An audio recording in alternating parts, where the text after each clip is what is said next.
Hey, hey, how y'all doing? All right, let's do it to it. Okay, dokie. All right, we talked about the backwards pawn. We talked about we talked about the isolated pawn. We talked about the backward pawn. We talked about the double, the isolated pawn. And now we're going to talk about the triple isolated pawn. It's known by many different names. One is the Irish pawn center. One is the English pawn center. Some just call it the triple pawn center. It depends. And the English appear to call the triple pawn center the Irish. I'm not sure why though. And so he said that then the Irish called this same pawn structure the English pawn center. But either way, it's more colorful, he says, than the triple pawns. It's kind of it's kind of like you could say Irish, English, you could say whatever you want. It's a triple pawn. We'll just keep it. Otherwise, some people just use it for like the ability to how it sounds cool. A word sounds cool. This is kind of a word sounds cool kind of thing. We're just gonna call it triple pawn center because it doesn't matter where it originated. It's a triple pawn center. And so having trips is rarely a positive thing. Triples, however, as usual with all weak pawns, squares are controlled and dynamic compensation can or can on occasion be found. Here we'll address not the poor triple pawns that potentially could be won, but that could be won. The idea it's the same that we've seen with all the pawn weaknesses: the isolated pawn, the backward pawn, and the double isolated pawn. Now we're at the triple isolated center pawns. So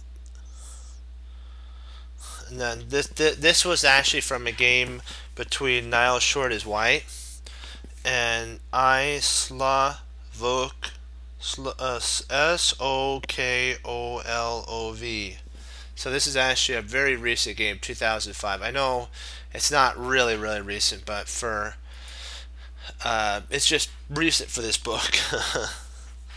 And so this triple pawn structure is kind of the same way you handle it as you did the I'll repeat again: isolated pawn, backward pawn, and double pawns. Double isolated pawns, I mean. This is what it says in this position. Black's pawn is a pawn up, but the E is about to fall, which will create material equality again. But is the material after white takes on e6 really unequal? Equal. It should be obvious that one can attack the triple pawns in various ways and demonstrates their vulnerability. Can demonstrate their vulnerability. But another problem with the triple pawns, and it's a big one, is that a single pawn can freeze the whole triple pawns. So the problem with these triple pawns is one pawn can hold back the three isolated pawns and freeze them in place. In the diagram 237, we see white's two queenside pawns firmly holding black's three in place. One, even if the B pawn is captured or even becomes off the board, maybe it takes and somehow this pawn would come over here. This B3 pawn stops it, the C4 pawn stops it. So three pawns are being held by one at the moment, and even if that one got removed, the C4 pawn, the B3 pawn would still be holding up three pawns. So it's 1 for 3. That's a pretty good change, as I like to say. Takes here, and then rook d1,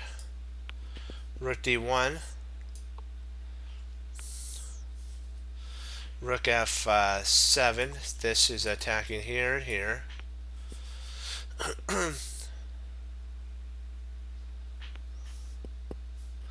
Oh boy, let me see. 7, rook d6, rook takes g7, d takes e6, rook takes e6, rook takes e6, and rook to f7. Now you get to see the power. Black has 3 pawns. Excuse me. Black has 3 pawns, but they're tripled. White has 3 pawns, and they're good. So basically, how many pawn islands does black have? 1, 2, 3. White has 1 and 2. So it kind of comes down to the pawn islands. So far, the player with so far the play has been pretty straightforward. White intends to get his king into the action so it can help run the g pawn to g8. Black's pawns, all 3 of them, don't have any impact at all on the subsequential play. Note that the rook on f7 does two things. Stops black from winning the b pawn. Also, winning the b pawn. Since rook e3 would run into rook to f3. So if the rook tried this here, this would happen, and then eventually, if it came back, the rook could get in behind g3 and down the board it would go. So that's the first thing. Stops black. The second thing is stops black. Actually, we already did that. Let me see. Okay, there we go.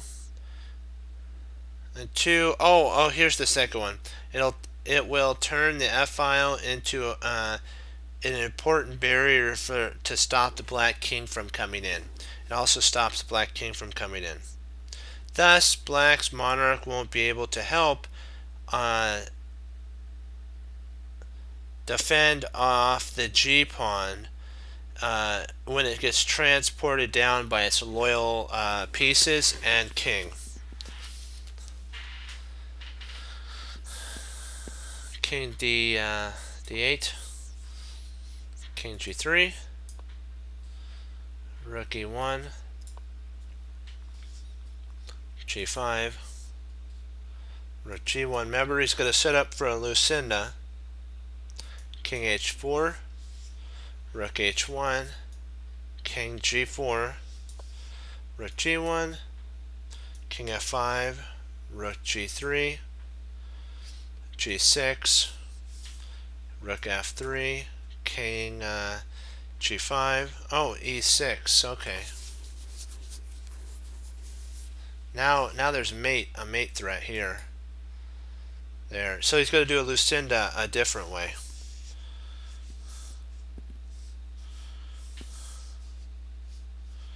Rook e3, so black's got to check. King f6, rook f3, king g7, rook takes b3.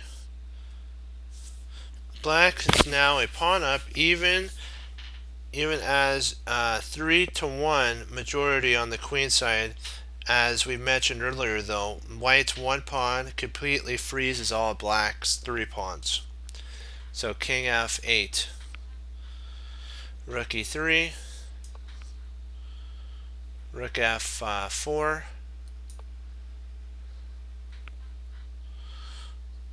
no quick moves allowed. It's still not too late to basically make the thing not work. It says that expect like pushing G. Only discovery you will find is if you push G, then hello, checkmate. So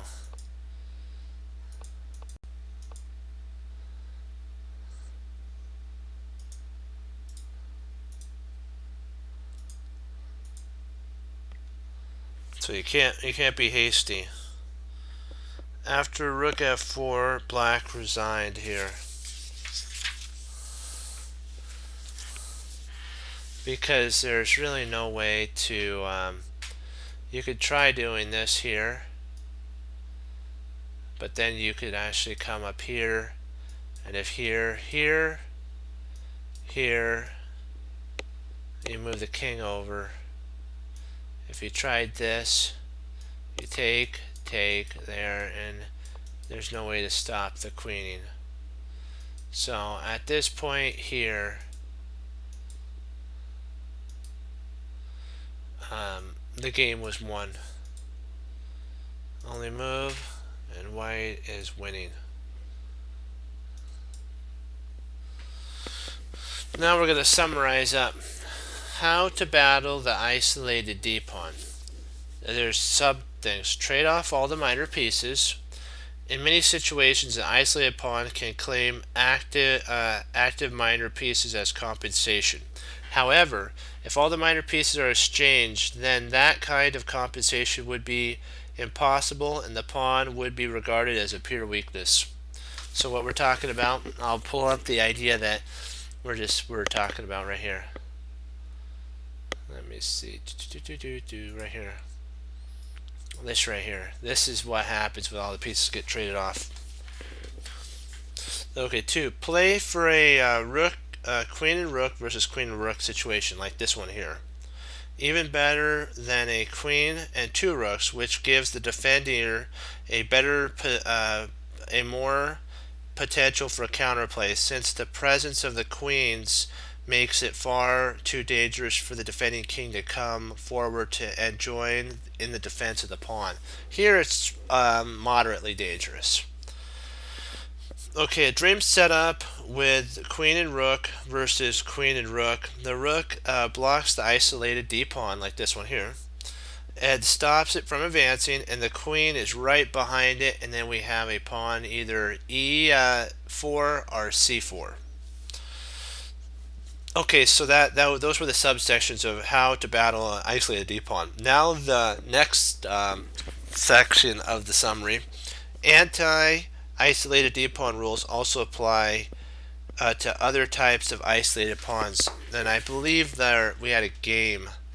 Let me see if I could find that game here.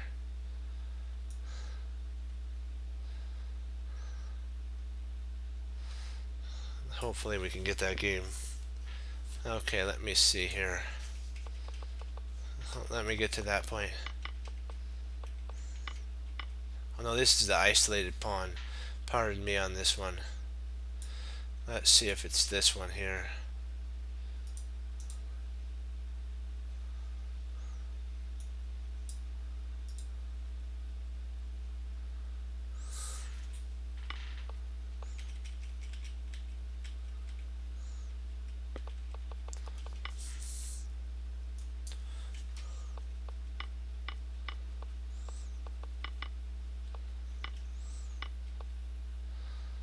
Okay, this isn't it either. Just give me one more second. I'm trying to find that game that was played.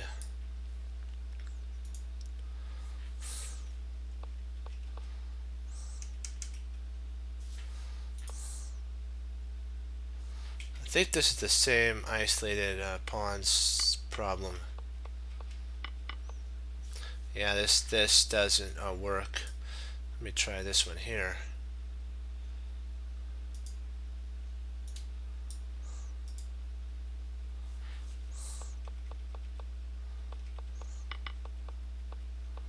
Right here, this is the right here. This is what they're talking about. In a anti position, this is it. If these bishops were off the board, all these bishops, and that rook was, and it was just down to a queen and rook, and black had something like this, and there was no f pawn, we would have a similar isolated pawn type of setup.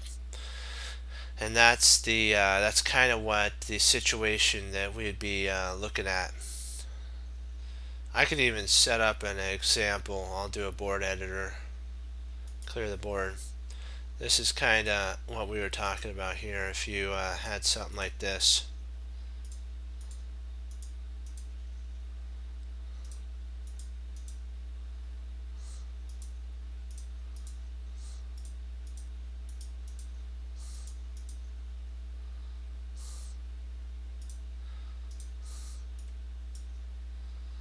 This, and then we get the king here, and it would be black to move in this variation here, and we're gonna just do an analyze board. This is kind of the idea that they were talking about here, that you have a similar idea as the isolated pawn. The only difference is this ends up becoming weak. It's similar to the isolated pawn. Backwards pawns share many of the same shortcomings as an isolated pawn, and several of the anti-isolated pawn ideas also apply to this weak little critter. Excuse me. Of course, the superior side needs to make sure the backward pawn remains backward. But once this is done, like here in this scenario, then we see our old friend like trade the minor pieces, pile up with the rook and queen, and then attack with this move right here. Boom. That's the move that they're talking about. In general, doubled isolated pawns on an open file are usually even a bit weaker, are even a bit weak as you might imagine them to be. In general, doubled isolated pawns on an open file are usually even every bit as weak as you might imagine them to be. That's one. You should be observant, that one can attack tripled pawns in various ways and demonstrate their vulnerability.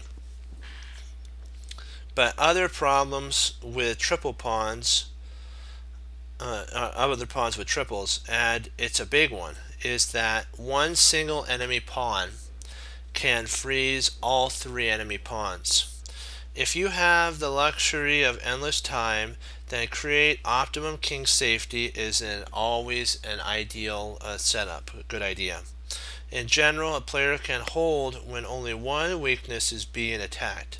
But if you add another weakness in the position, then the added defender is burdened proves to be too much. This is considered is often called this concept is often called the principle of two weaknesses.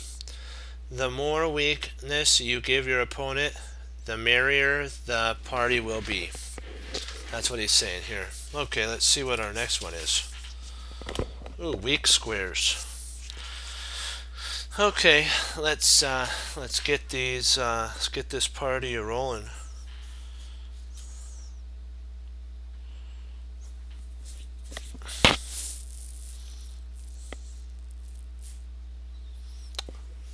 Okay, let me get the board set up. Just 1 second. And then we'll read what Jeremy talked about on here.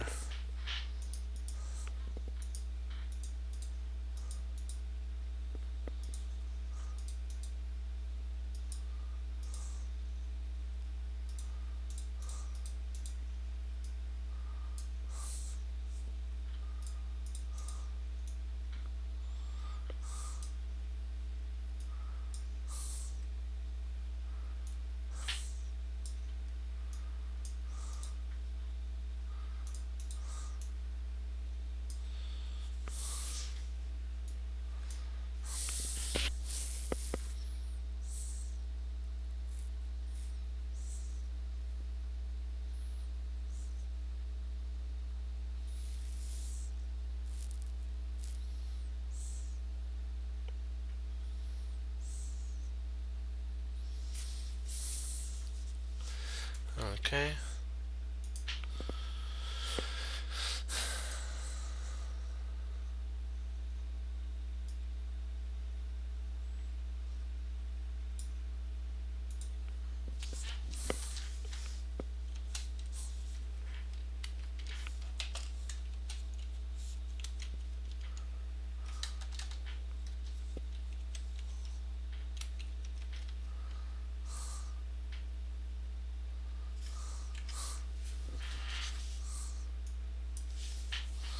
Okay, the idea of weak squares is, for some, an extremely hard concept to fully grasp. White hunts down a weak pawn makes sense in that you can capture it and remove it from the board. As squares always remain there, it starts to no, it's not two, sorry, let me reread that. Squares always remain where it started. It can't be taken, it can't be placed in a box, and it's not something that initially belongs to either player, so squares don't. One way to look at a weak square is as real estate. You lay claim to it by superior forces, the superior force. Money is regarded to be like real estate, so your forces are like money. And then move one of your soldiers in, thus treating it as home for a night or for some other piece. Ideal this home will reside close to or inside the enemy territory. So that's thus making your pieces difficult to dislodge or remove. Now, as a result, extremely powerful.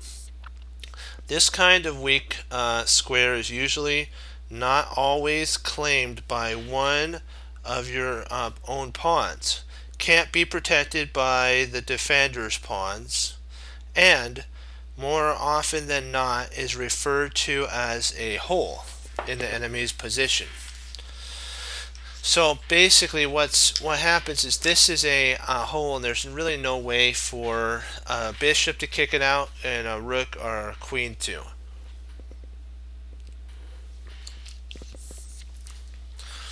Placing a piece on a square where it doesn't work with the rest of the army is rarely a good idea. That's what he says. Aside from the fact that the D6 pawn is weak and backwards on the open file, there are also a plethora of holes in the position. That a plethora is like a lots and lots of holes. There's one hole is B6, one hole is B5, one hole is D5, F5, H5, and I think that's it. Let me see. Yeah. Oh, I even missed one. Oh, sorry, my bad. And these need to be green. There you go. Those are all holes that the knight could occupy. Okay. Note that D4 isn't a hole because white's pawn is on E3.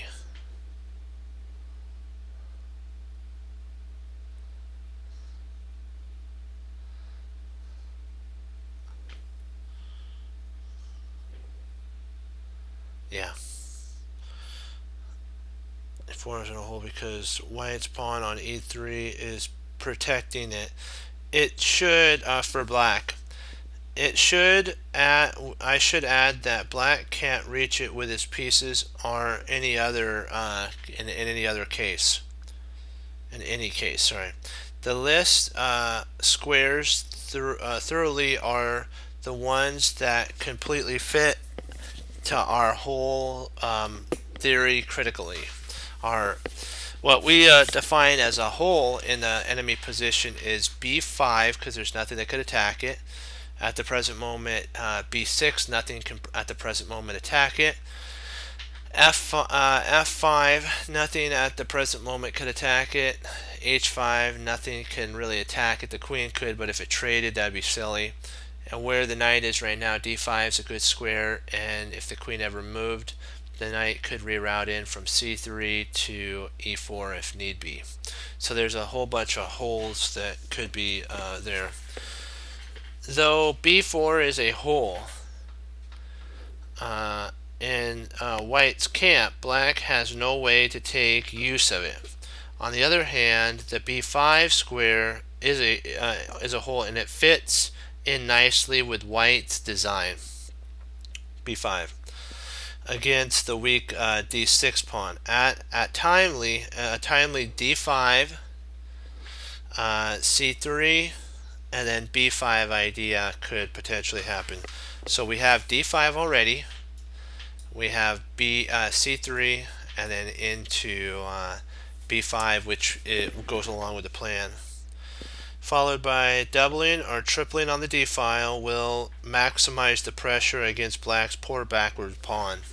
The d hole has already been claimed by the white knight, but the knight is actually blocking its own rook's access to d6.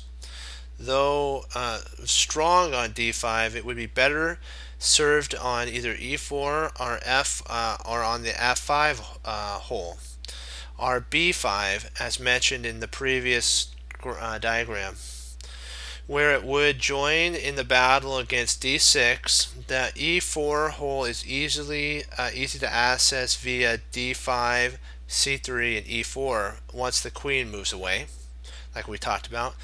But the hole on f5 and h5 are extremely difficult for the knight to reach. Black's pawn on f4 keeps the knight out of the jumping square from e3 to g3 or g3. Thus, though there are quite a few holes, the only one that can rarely make a difference in white to play is against is d5, the d6 pawn. Are b5 and e4, while the h5 hole might turn into a home for a white rook pretty soon. b6 is weak, but it doesn't have anything to do with white's general plan of pressuring the d6 pawn. Just because a piece can live on an advanced square doesn't mean that it should. So even if there are squares that look like they're beautiful to place a knight on, remember, does the knight help the army out?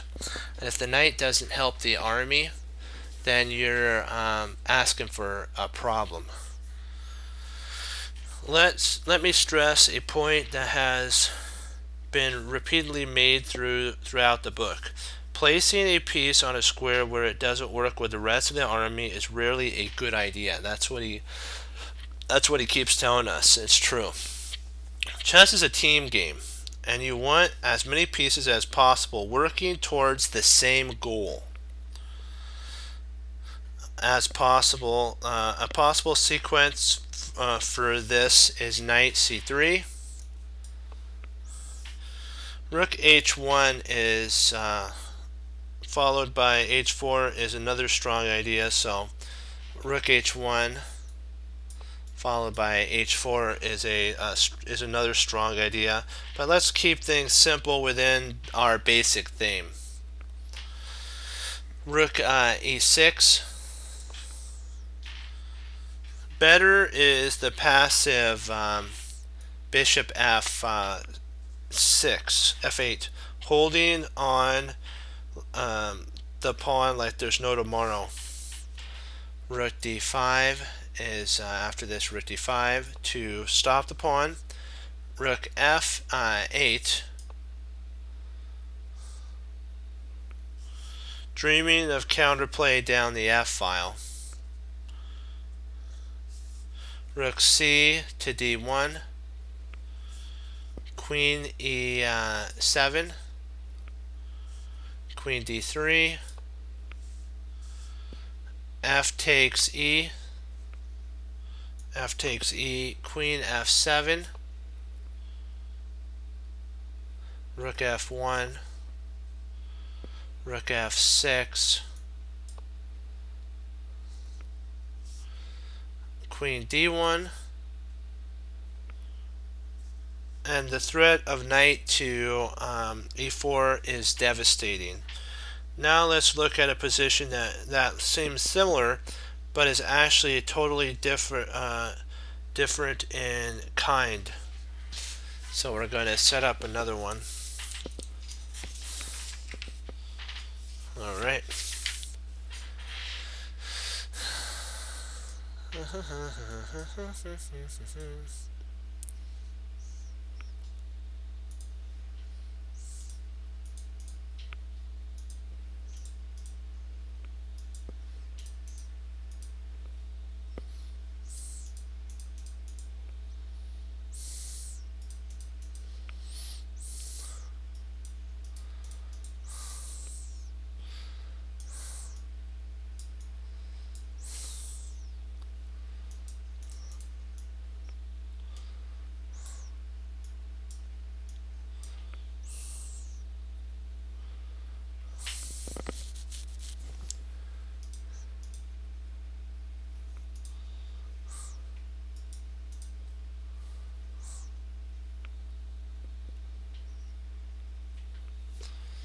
Okay.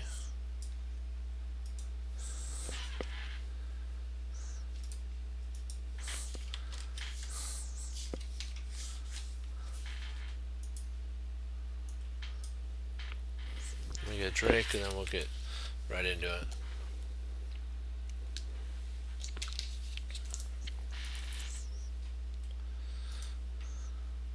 Perfect.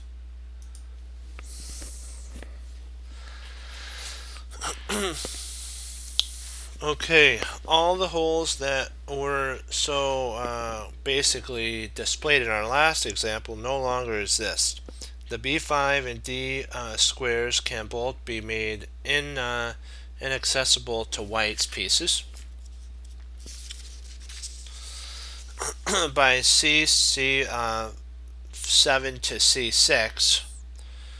E4 is now defended by the F5 pawn, and H5 is defended by G6. After E4, rook F4 pawn F4, C6, knight C3, and rook D7, followed by rook E D8. Black hat is for choice due to the strong bishop, the fact that white's knight no longer has any advanced squares to enjoy, and his mobile center, which basically can't stop any of the d6, d5, d6. More often than not, experienced opponents won't have the knowledge to create a hole in their own position without any good reason. Nevertheless, holes are often handed to you on a silver platter, he says. But you can only get basically as much as you get out of the situation. But you can.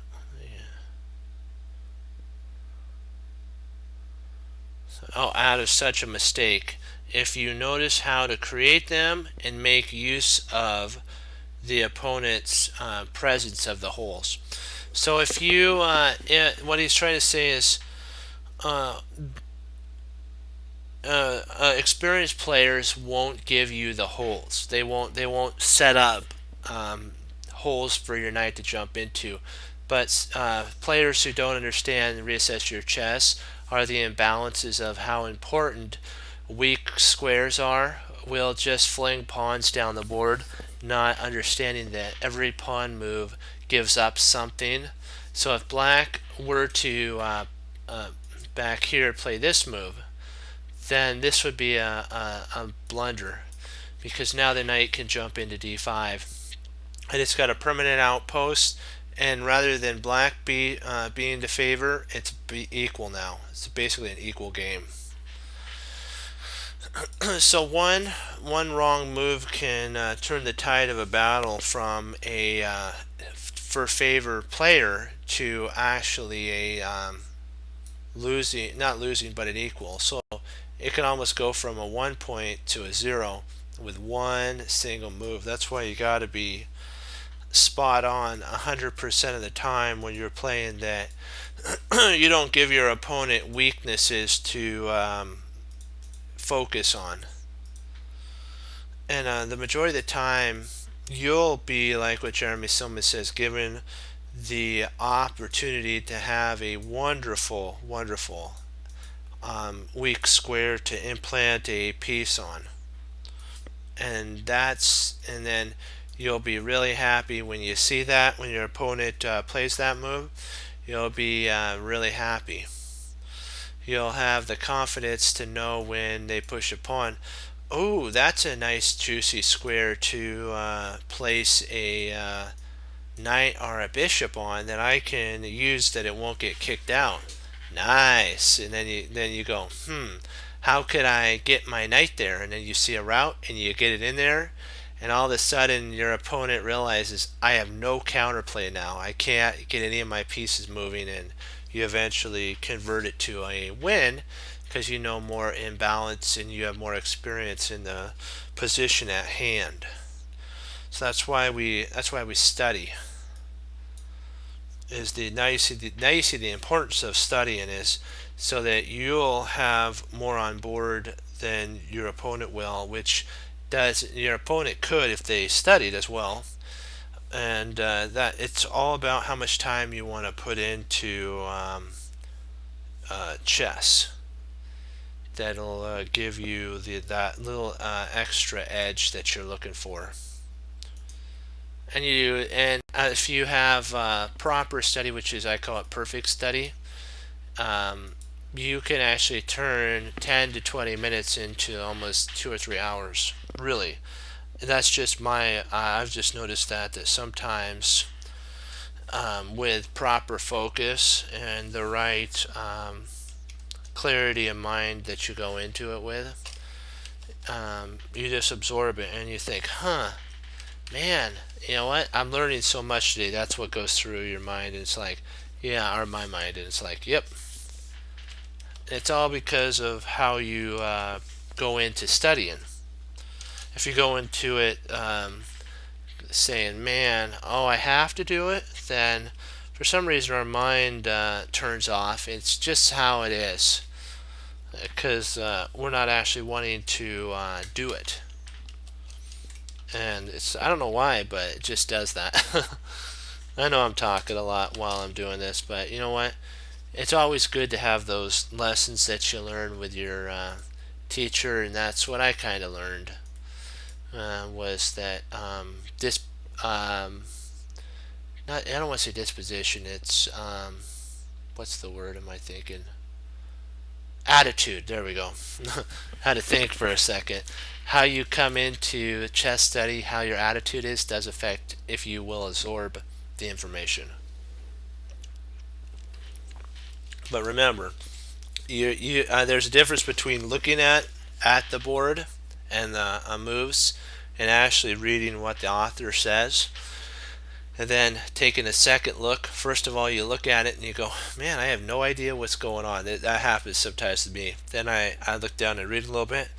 That makes perfect sense, and then I walk away from it. I'm able to play it in like a tournament, or I'm able to play it in an online game, and your play will improve, either one.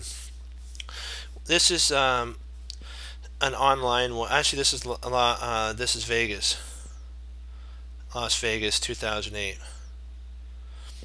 White has a better position, and black. White has a better position.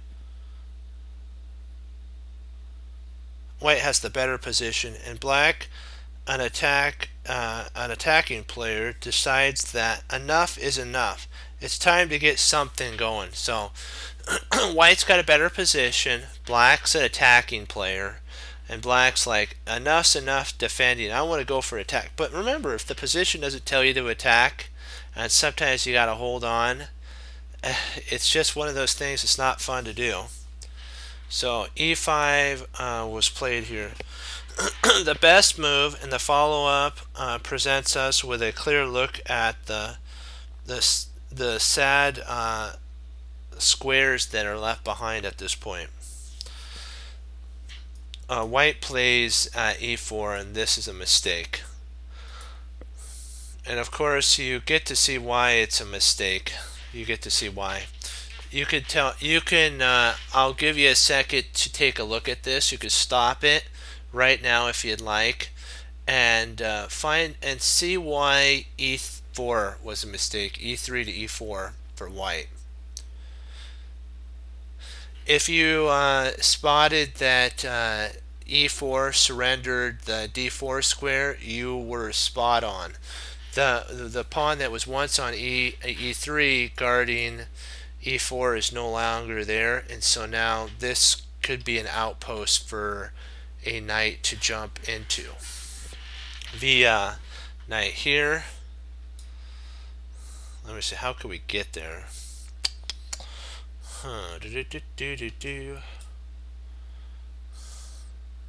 Just trying to figure out, let me see. Is there any way from here to get there? Let me see here.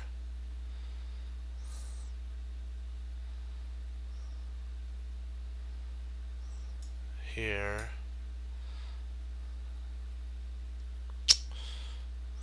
Boy, this is a tough one. Oh, I got it. It's here, here, and there. That's how you get there. Sometimes you could take a if you want an outpost. Let's say you want to get a piece there. You can backtrack from the outpost. Grandmaster Seven Williams solved a really tough puzzle that way. He wanted to get a piece on a certain square, and so he backtracked instead of going from the f7 to h6 to a f5 to d4. You can go from d4 to f5 to h6 to f7. It all depends which direction you want to go to.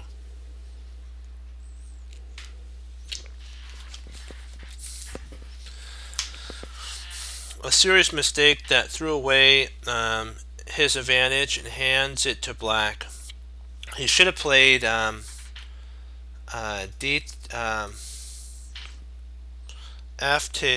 bishop takes.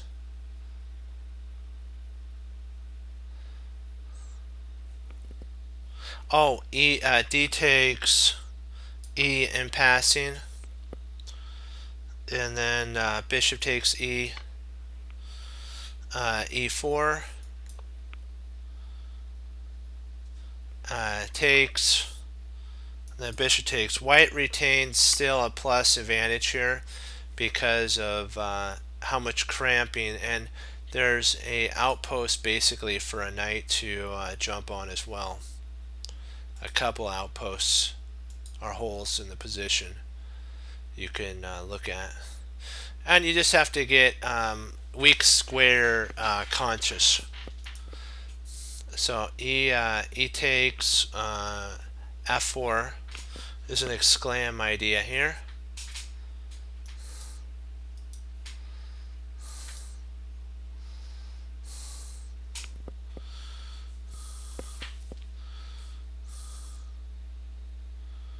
In the actual game, black played knight to h6 here. This is what was played, and that's a mistake.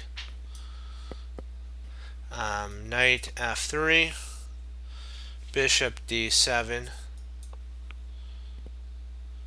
f takes e5, d takes e5, bishop f2, queen c8, and now queen to b3 exclam was played by white. Followed by rook a b1 and b4 to b5. b2 to b4 is also strong, followed by queen a3 piling up on the c5 pawn. A huge plus. So bishop takes here, and then g5 push,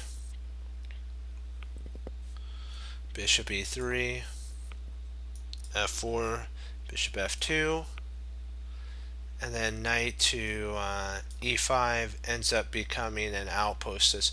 So this is an outpost you created after this move here, and then you played there, you created an outpost. And black has all of a sudden transformed the position and now has a lovely game.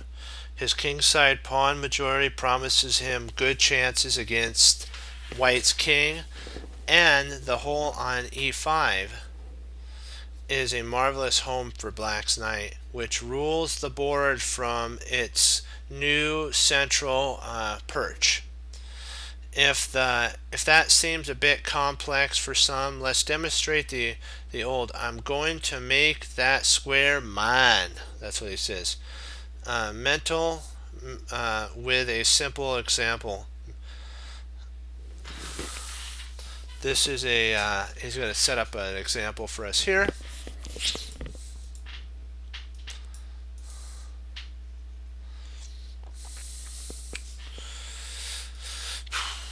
Let me see here.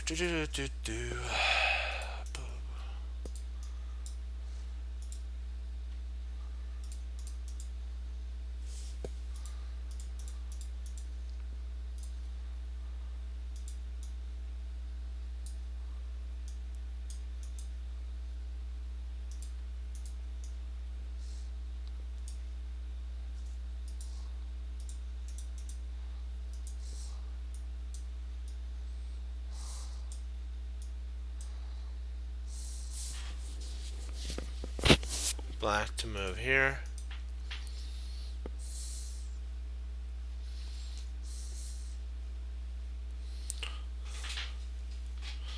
Okay.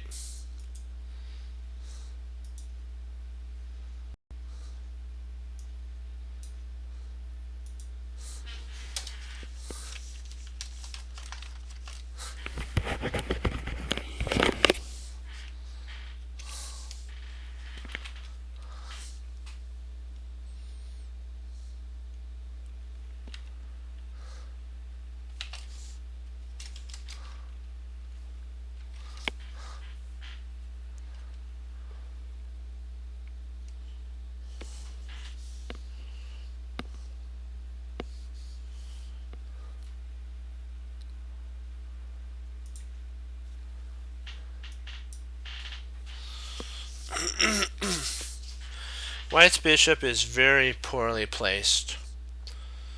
Actually, it's a very poor piece. Black's knight doesn't seem to have any impressive homes. F3 F3 to F4 gives white a little something on the king side. However, since we fully embrace your inner square, the right move will instantly appear to you in your head. And what do you think the right move would be here? Stop it now. It's an exclam for black.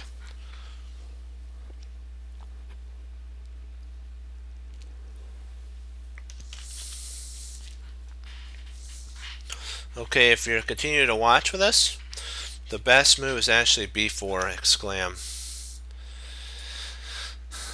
Because I know what you're thinking.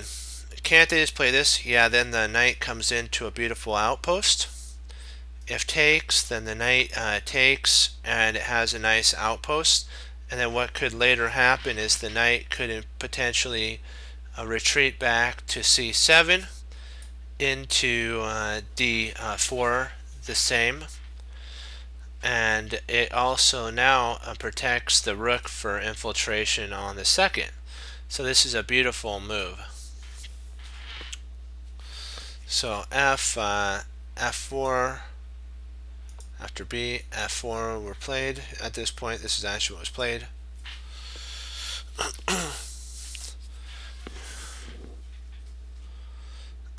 Sometimes if you live by attack the king, it is a shame. Life is a shame, because what you have to do is if you wanted to play this move here, there's also a sitch. He says if you played this, you have you gotta remember that this doesn't attack the king. This actually will help black after taking here, f4 to f5, and then now this bishop attacks the rook, and so now this rook has to, oops, not there. This rook has to surrender its outposts, and you're actually losing here. More likely, the best continuation would be a rook to a6 to keep control, but then you can actually get dominated by that, and then this kind of has to come down the pike, and it's like, do I really want that to happen? And the queen comes over, and now you can exchange off rooks. So just keep that in your forefront, that look for holes. Don't just be a king side, you want to crush the king all the time. Remember, chess is about building up and then taking advantage of the weaknesses your opponent left behind. This move has its problems, but it's the only way to get counterplay. You can't just sit around and wait for your opponent to do what they want to do. You have to kind of push back. Even worse was c takes b, because we saw what happened. Queen c3, rook a2, like what we were saying. When f4 takes, rook takes f, fails to knight to d5 exclam. And look at all the nice, beautiful holes that were created by all those trades for black. That was a beautiful. White ends up giving up an exchange, and basically the game. So b takes c, queen takes c. If rook f2, e takes f, g takes f. Queen takes h4 is obviously horrible for black. I mean, for white. So rook takes is forced, and then knight d4 again hits. It hits again. Oops. And there's it's hitting those points.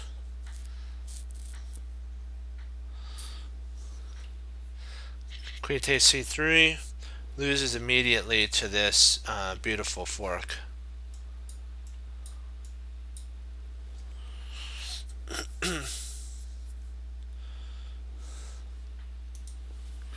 Okay.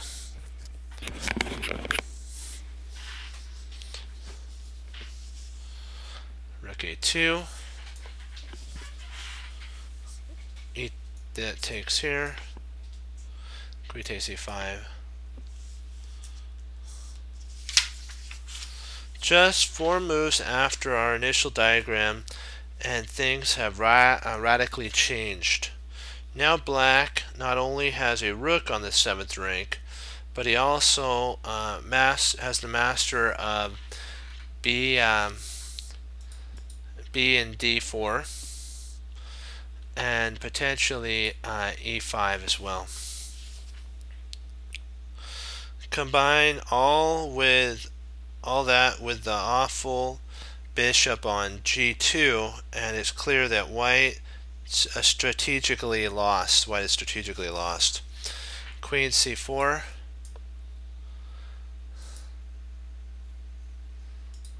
Oops, I don't know.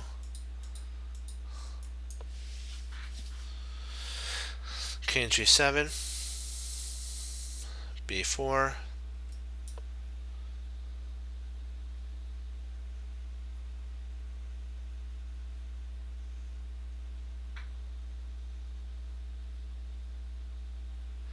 Rook e2.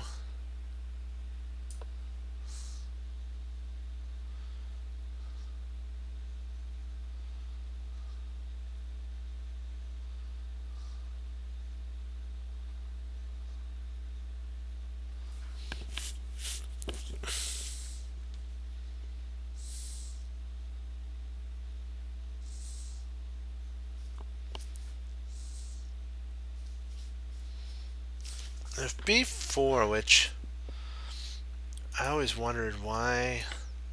Oh, it's because of that. Rook e2, that's why that has to be played. Rook f4. B takes C as a double question mark blunder here, because queen takes g3, and the game's almost game, set, and match here.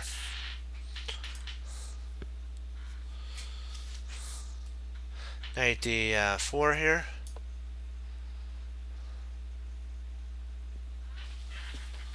Rook b to f1.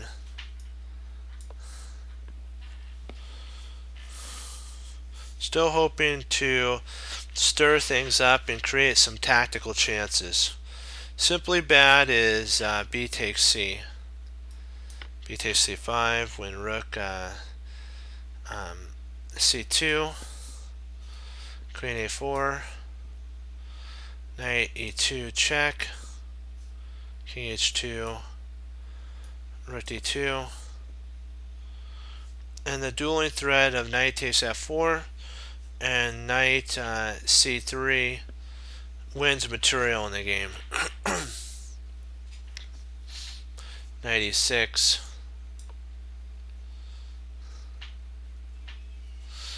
rook f4 to f3. This has to be played kind of to hold everything together. Queen b2 to try to go after the bishop. Rook f3 to f2, kind of just holding on for whatever you can get. Queen takes b4 here, and then queen a2, and queen d4 is a playable idea. Rook f1, actually bishop f1. This is to hold the pawn and get the king. Queen e5 to go after the weak pawn, target conscious. King g2, knight d4,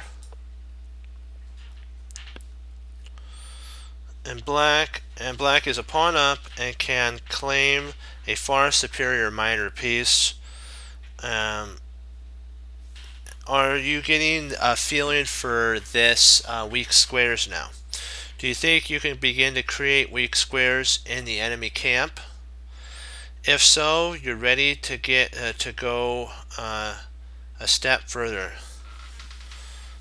Okay, we're probably gonna call it on this here. Let's see what we have for time. Perfect.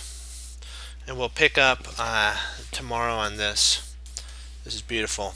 Okay, so we need to wrap up. What did we learn today? We learned that don't always be about just king side, king attack, king attack, king attack. Always think about positional advantages. Can you make and weak squares? Well, we learned about weak squares. We also learned today about how isolated pawns, center pawns can be used as jump points for your minor pieces. If you like playing with an isolated pawn, you want to keep all your minor pieces on the board as much as you can and use that pawn as space grabbing to attack. But if you're the one that's trying to attack the isolated pawn that your opponent has, what you want to do is trade off all the minor pieces, get to a rook and queen versus rook and queen, and have the rook to stop the isolated pawn and get the queen behind it, and try to have a pawn to break through, like what we showed. That applies for the same type of method works for backward pawns as well. You barricade it, trade off the minor pieces like you did, get to a queen and rook, and then take scope. Or if you don't have you can also use other pieces to attack the backward pawn. So there's one other thing that you can do is keep some of the minor pieces on if you want as an attacker, and go for that. And that's what we learned. We learned that the triple isolated pawns today.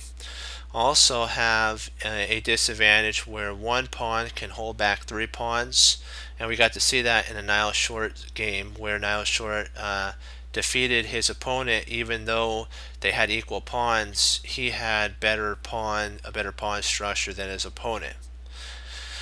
And we learned from this session about weak squares and how you could take advantage of when your opponent, even though you look like you're in a cramped position, if your opponent plays one wrong move and surrenders a square to you, you potentially could take advantage of that and turn a superior game for them into a drawn game for you.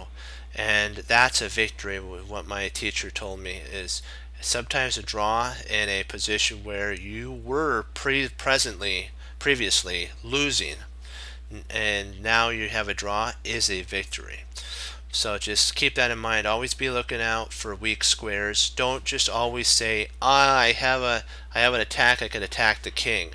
Remember, chess is about strategy, positional play, attacking play at the right moment, and just build up, and win. Okay, we'll end with that. I wanted to thank you all for logging on, participating, staying on for the summary. And remember that, you know what, like what Bruce Lee says, you have to take what you know and apply it to whatever field that you're in. Remember to treasure your victories and learn from your losses. Remember that mistakes do not define who you are. It's how you handle a mistake that defines who you are. And you're not always going to catch those big deals or ideas. Sometimes you'll miss an idea, but you have to forgive yourself and move on. Slow and steady wins the race. The tortoise and the hare showed us that. And so we have to remember, though, like weak squares and choices to make those in our life, we have to decide one day, what are we going to do with the Lord Jesus Christ? Because we have to decide, are we going to allow a weakness to be made in ours by not having the choice to receive him, and allow to be our own way where we push a pawn and we give up an attacking square? Or do we receive Jesus as Lord and Savior, and then we get to fill that void with a pawn or the Lord Jesus? And so what we have to do is remember to take remember the Team Chess Cruncher motto. We hang up our hats, we hang up our coats, we hang up our hats. We sit down and study when most won't. Team Chess Cruncher does, and that makes all the difference. And as Wesley so says, serve the Lord Jesus. And as I say, God bless. And I'll see you next time on Chess Cruncher TV. Have a blessed morning, afternoon, evening. Lord willing, I'll be back on tomorrow. We'll keep pushing forward. Remember what Hannibal Smith said. Even inside of a random position, there's always a plan. There's always weak squares. There's something in that position. You just have to find it. And when you do, you get to either turn a lost position into a win, or a drawn position into a win, or again, a lost position into a draw. Either one of those three. You get to say, I love it when a plan comes together. Okay, 2 thumbs up, hoorah, be blessed. Keep studying. Remember, study makes perfect, okay? So, hoorah, and I will see you tomorrow. Go Team Chess Cruncher. Bye-bye, team.